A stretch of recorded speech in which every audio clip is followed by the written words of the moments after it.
The best way to protect a place, a wild area, is to get as wide a range of people seeing that area as possible. For more than a century, this canyon, this riverbank, and these rock formations were off limits to the public, seen only by a handful of people.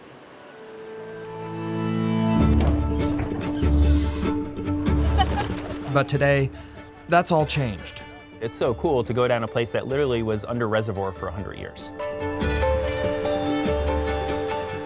Momentum River Expeditions is among the very first companies to lead trips down the newly opened stretch of the Klamath River, a section that owner Pete Wallstrom has spent years fighting to restore and open to the public.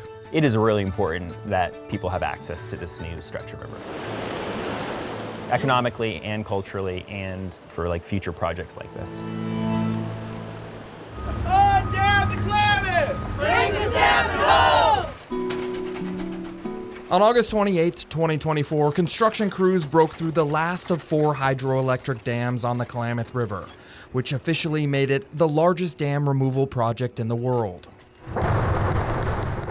The dams were aging, inefficient, and had left the river struggling. Taking them down marked a historic moment for tribes, restoring over 400 miles of salmon habitat and reopening more than 2,200 acres of land that had once been a muddy lake bottom. The river is fiercer. It is alive. It is running faster. It is swifter.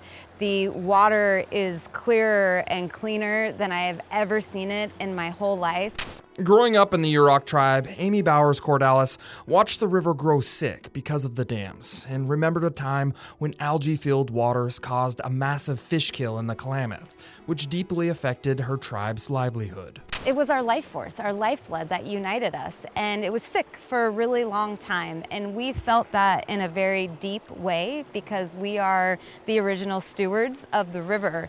And it is our duty and our responsibility to the river to care for it. Now an accomplished attorney and conservationist, Amy has spent her life fighting for the removal of the dams. With the river finally flowing free again, she says healing for these waters and the community can finally begin. Through an Indigenous lens, it means that we are healing the whole ecosystem. So, all the way up to Upper Klamath Lake, to the tributaries that go into Upper Klamath Lake, all the way down to the ocean. The river is healing, but it's not happening overnight. As you raft down the newly freed section of the Klamath, scars of the dam and the reservoir are still visible. So it's pretty easy to tell, actually. There's about 2 or 3 feet of dirt that would have been reservoir sediment. The sediment that Momentum River guide Tyler Poley is talking about is the result of mud and muck that built up behind the dams and now blanket the landscape. Well, so it's been under a lake for the last over 100 years. As you float past what was once the lakeside community of Copco, a ghostly forest rises from the water, trees long submerged by dams a century ago. And above the river, abandoned boat docks hang from the hillside, a reminder of where the reservoir once stood and an eyesore adding to the decreased property values since dam removals. I think it's been difficult and contentious. This is such a big operation and a big project that's changing what's been established here for, like we've been saying, the last 100 years. So there's people on all different sides of this.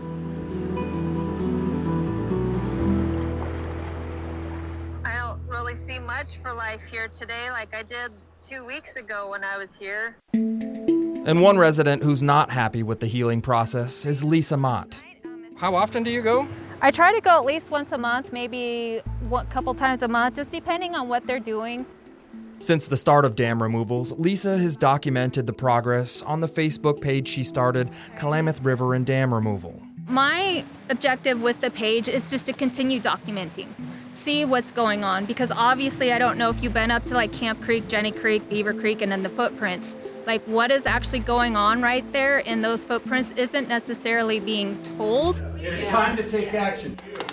Lisa isn't the only resident skeptical about the dam removal process. In my previous reporting, many locals have protested, filed lawsuits, and raised concerns about the impacts on wildlife. But their biggest worry centers on water quality and the massive amount of sediment that is now moving downstream from behind the old dams. You're trying to solve a problem moving the sediment out, but yet you're creating another problem because you basically just moved the dirt and it's going to wash right back into what you're quote unquote restoring. So to me, that doesn't make sense. I understand some confusion. You see equipment in the water and you think they're not supposed to be there. I would think that too if I didn't know what was going on. Jenny Walgren's with Resource Environmental Solutions and says she's heard those worries. What I've heard most recently is folks having a concern about construction and this material specifically going back down into the water.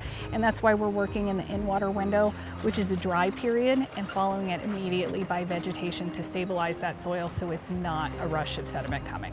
Walgren says what people were seeing was equipment in the Jenny Creek area, a former salmon spawning habitat that they're trying to rehabilitate by removing debris. We're moving things out of the water that may impede salmon coming upstream and spawn do exactly what they need to do. We're sculpting different areas to give that floodplain connection. As of November, most of the heavy equipment has left, and the focus now is on revegetation. We still think in 20 years it's going to look better. In 50 years it's going to look better. We needed to get to a place where it's healthy, and then we need to get out of the way. The fact of the matter is restoration takes time.